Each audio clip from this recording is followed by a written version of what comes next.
బిడ్డ వల్ల మీకు మంచి జరిగి ఉందా లేదా అన్నది మాత్రమే ఆలోచన చేయండి. మీ ఇంట్లో మీ బిడ్డ వల్ల మీకు మంచి జరిగి ఉంటే మాత్రం మీ బిడ్డకు సైనికులుగా మీరే నిలవండి అని చెప్పి సందర్భంగా కోరుతా ఉన్నా.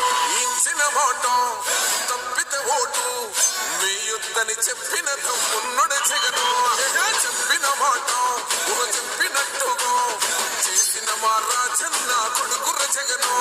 ఏ కష్టం రావద్దని పేద గుండెకు ప్రతి పథకం పంపిండుర గడప గడపకు.